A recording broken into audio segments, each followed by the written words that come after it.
Good morning and welcome to Zooming with Dan. We are trying something very different this morning and having a morning conversation, hence my early morning coffee.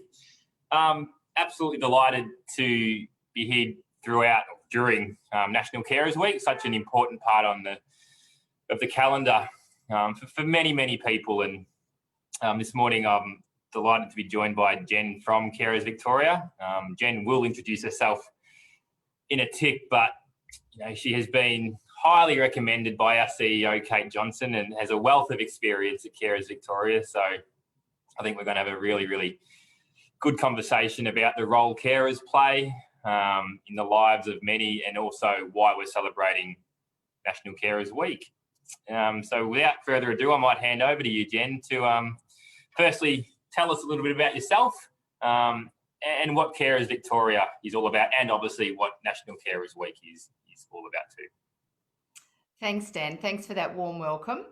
And I am delighted to be here to help celebrate National Carers Week. What's it all about? It's an opportunity to highlight carers and the often hidden work that they do in the community, supporting family members or friends who are living with some kind of condition. In this case, of course, we're talking MND.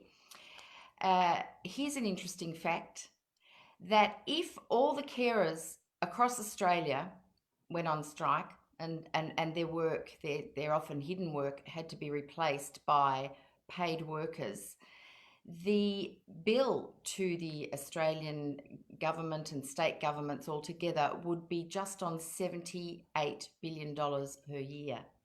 Now, I'm only saying that because that's one way of quantifying what carers do, for those that like hard facts and figures, and that's a 2020 figure from Deloitte Access Economics. So partly that's what Carers Week's about, highlighting that amazing contribution to the Australian economy, if you like, and the saving that carers make.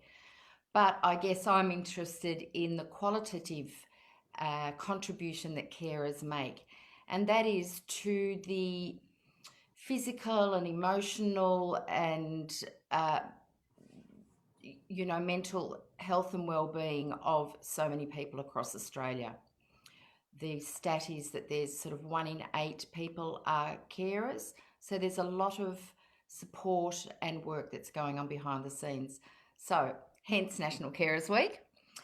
I've been at Carers Victoria for 12 and a half years in the education services, and I enjoy that role, going across Victoria, facilitating workshops with carers and also other professionals. Of course, everything's online at the moment, but we'll be back to face sometime, I guess. What does Carers Victoria do? Well, Carers Victoria's been going for 28 years, since 1992. And we are affiliated with the other carer associations around Australia and with Carers Australia. And what we do is varied. So a large chunk of our work is advocacy and policy, not me personally. The clever end of the plane, I think, the pointy end of the plane, helping influence policy and so on. Another big chunk is the education team that I've already mentioned. Another big chunk, particular carer projects, for example, projects that work on minimising people's isolation within the community, carers. So there's, a range of things that we do, from the face-to-face personal to the behind the scenes. Very good. Last night, MND Victoria, we posted on Facebook. That I'm sure there's many stats, but 11% of Victorians identify as a carer, which is over 700,000 or so people. And it's such a phenomenal stat that, and I guess it gets you thinking, for those that know me, that knows my background with MND and how my dad had it. And did I play a role as a carer? In an incredibly minimal way. I think my mum gets literally pretty much all the credit, because she sacrificed 6 or so years of her life to be a full-time carer for my dad. So I've seen it from that perspective, and it's such a critical, non-negotiable role that you do need to play in someone's life. And for me, it's such an underrated task. I don't, for want of better words, because it's a role that you have no choice in a lot of the time. And because it's underrated, I guess I want to have a bit more of a discussion about National Carers Week and why we're celebrating it. And on that, I'd also like you, Jen, to discuss a little bit about the definition of a carer, because I think that there might be a bit of a myth out there that, you've got paid carers. I know you'll clarify that in a tick. And then someone like my mum, who basically had to give up her whole life to be a full-time carer for Dad. So, yeah, I might hand over to you to have a bit more of a chat about that.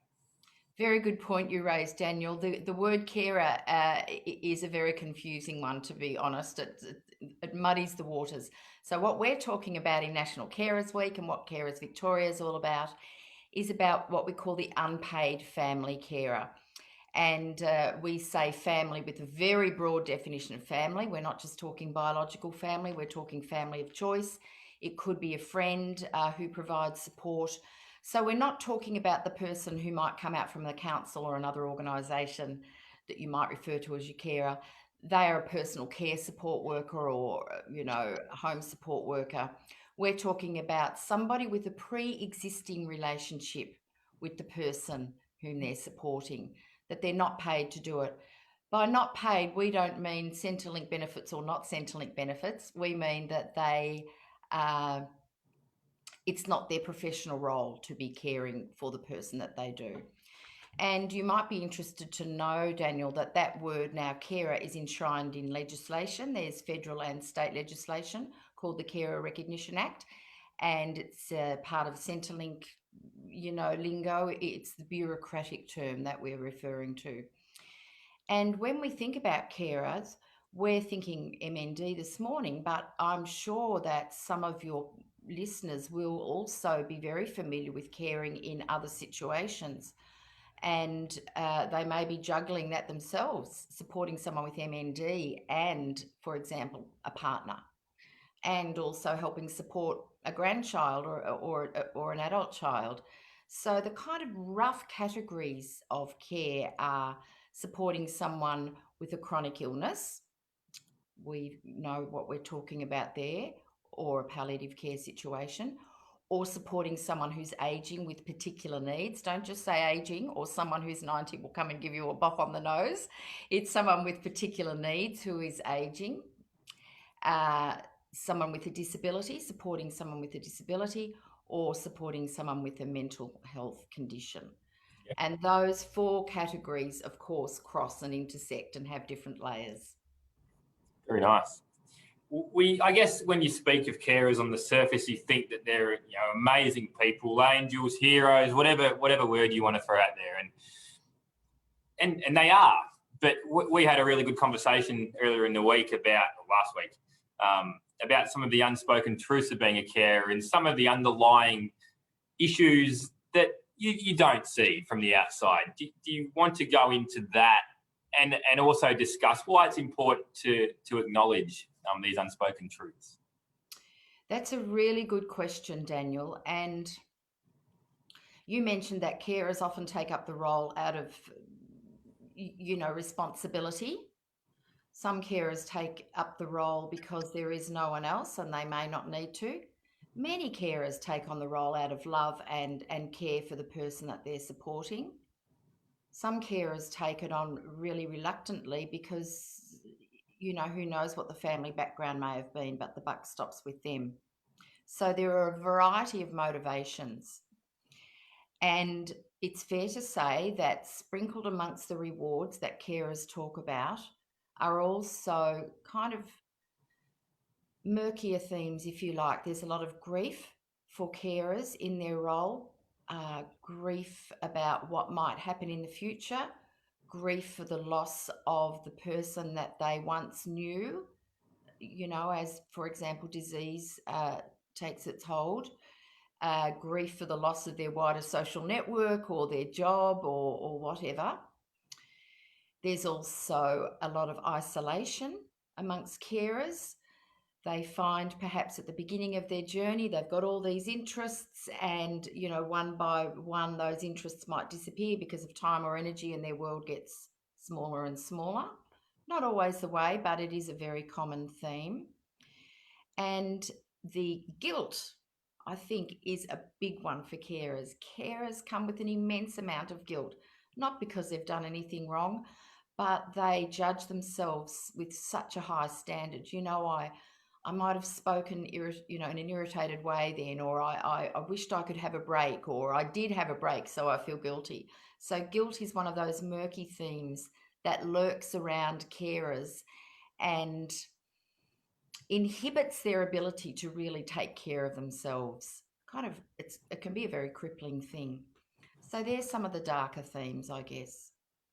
In a really weird way, I felt I just breathed a sigh of relief for so many carers out there on their behalf. Just the fact that you could recognise that, and they're like, oh, those feelings I do feel are normal, and I think it's so important that someone like yourself can mention that, because I've seen it from my mum that it's that guilt and all those other things that you mentioned are real, and I think to hear that it's a normal emotion is very, very important.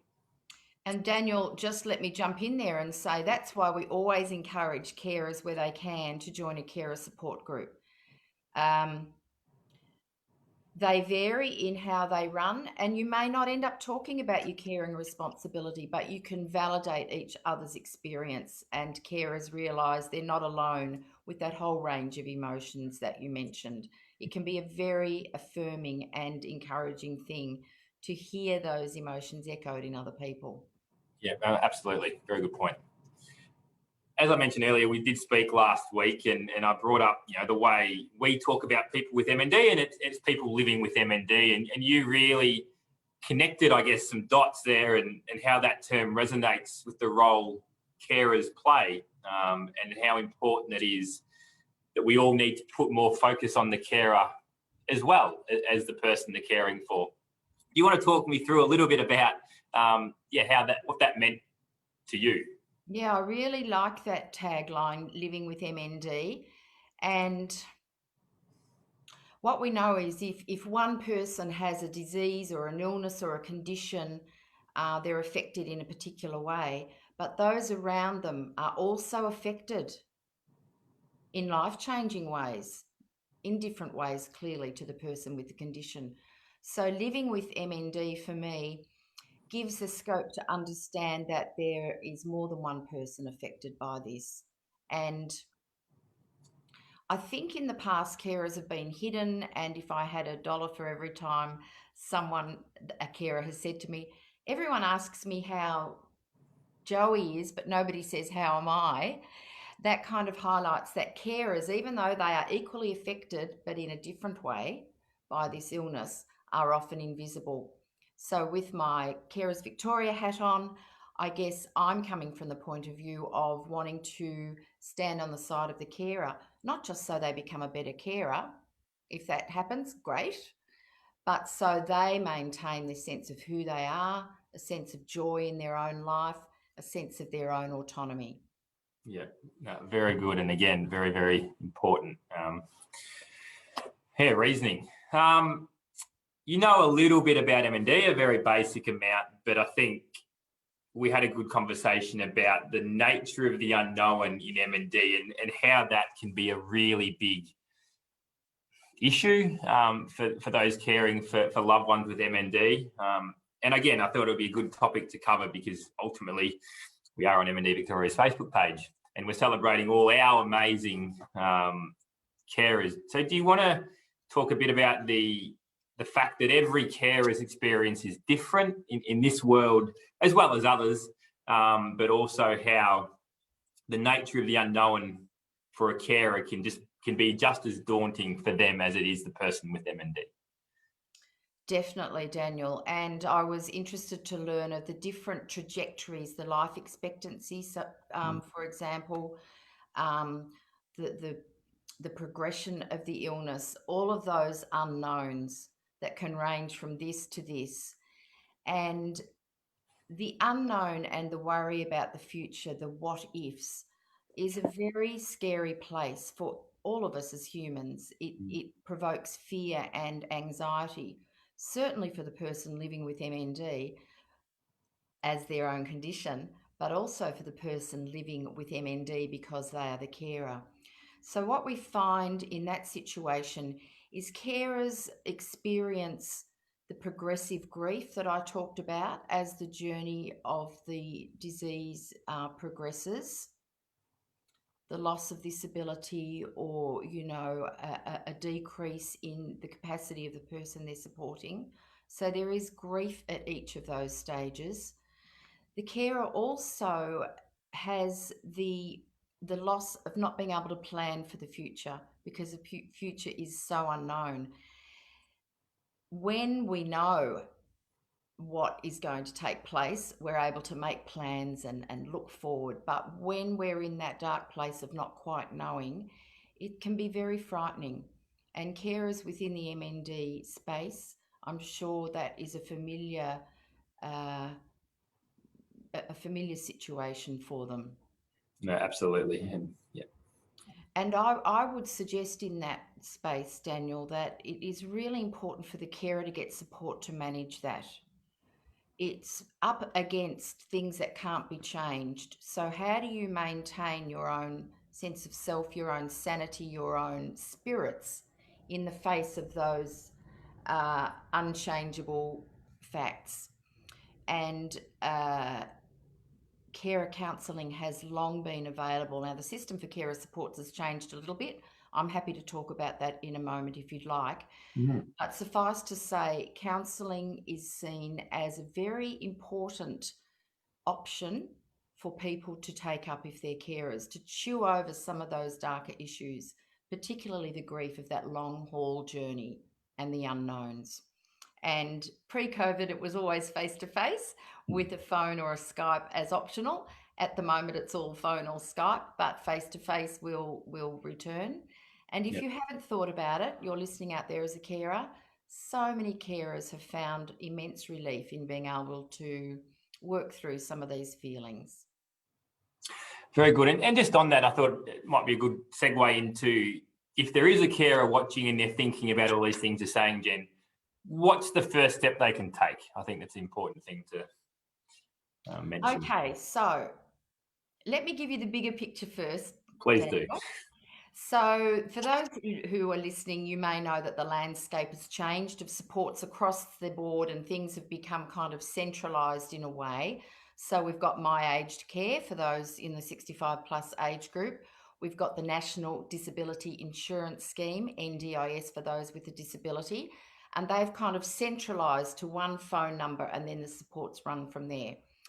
And fully operational from April this year, 2020, the Carer Gateway came into being. It's been being birthed for quite some time, but it became operational in April.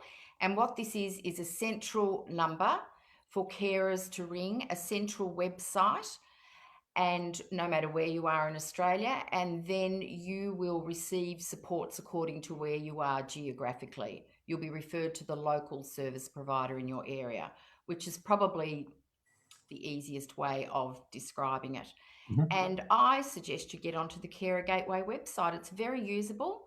The links are easy to follow. There's little kind of online courses you can do for free, as well as being connected to the bigger supports. Very good, thank you. What about the topic of, you mentioned earlier about how carers often feel as though they may not be, respected may not be the right word, but acknowledged by their peers and friends and whatnot. It's always, they get questions about how, as you said, Joey's living with whatever it may be. What can someone do that's not a carer to support a carer and acknowledge the role that they're playing? I'm loving your questions, Daniel, because this really scratches where I itch in my role. Acknowledgement is the big word. So when you meet someone, say you meet a couple and one of them is the support person for the person with the illness, you say to the support person, and how are you? You don't just go straight to the person with the illness, or if you see them down the street, you say, you know, how are you? And so acknowledgement, that simple act, smiling at them, being friendly, asking them how they are. We can all do that without too much emotional investment. And that is a really key start. The next thing you can do, if you're a bit close to that person and you feel you have some right to say it, you know, if you feel the boundaries in your relationship are okay, is offer support to the carer. And I think it's good to be as specific as possible. Because if you say to a carer, just let me know anytime I can help you, what do you think is going to happen, Daniel? Oh yeah, no worries, and nothing will ever happen. Yeah, exactly. It's very hard for any of us to respond to that general invitation, even though it's meant with goodwill, because we feel awkward. We don't know how.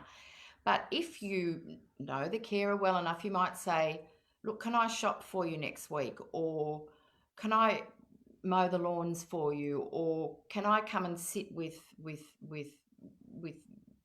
Joey? You know, while you go and well, I was going to say get your hair done, but not till COVID lifts, while you go off to the park or go and get a takeaway coffee. In other words, be as specific as you can in what you can offer. And you might need to offer more than once, but it's a fine line between pushing in and and being sort of sensitive to the situation. But best to ask than not ask, I think. I couldn't agree more. And it's just, I guess it's a natural reaction at times to think of the person they're caring for first, because on the surface, they're the ones that are going through M&D in this case. So yeah, it's a very, very simple thing to keep in the back of your mind, just to acknowledge, how are you? So simple. You know, Daniel, and I've been in this job, as I said, 12 and a half years, and I had some friends, a couple, and one was going through a particular long-term illness. And I realised in one conversation, I'd asked the carer all about how the person was going. Yep. And I hung up the phone and I thought, I've just done everything that that I know is not the. So I rang this person back and said, I'm really sorry I didn't ask how you are. In other words, Daniel, it's easy to slip into that role of just inquiring about the person with the condition. Yep. And I guess let's not beat ourselves up when we do it, just make amends where we can. No, absolutely. Well spoken. Just, I guess, to finish up, and I've said it many, many times, I said it at the start of this conversation, that for me, the role of carers is just, it's so amazing to see the work they do, the know they go into it just maybe overawed, but they embrace it all the time and they do the best they can. And I've said, I've seen my mum be a carer full time, and the best part of, for me, the best part of the role I have is actually going out and meeting those with MND and their carers, loved ones, their whole families, and just seeing how, just that the role they play, just to keep the lives of someone they love going as best as they can. And I think we should be celebrating carers 365 days a year. It's probably the same argument as Valentine's Day, isn't it? Where we should be celebrating that role all the time. But just to finish, I thought it'd be really nice for you, Jen, to give a remark again on why recognising the significant role carers play throughout the M&D community, throughout Victoria, throughout Australia, and worldwide, and why it's so important. I agree with you, Daniel, that we should be doing things 365 days of the year. And I guess the advantage of Carers Week, National Carers Week, is that it can spark a conversation that happens more than just during that week. So anybody listening this National Carers Week may have highlighted for you that you are a carer and you are within your rights to get some support for yourself. So many carers don't. Someone listening might realise that you know other carers and you might like to acknowledge them this week and in the times to come. and it gives those who are supporting someone with an illness organisations an opportunity to realise that there is a whole range of people affected by this condition, and let's recognise them too in their role.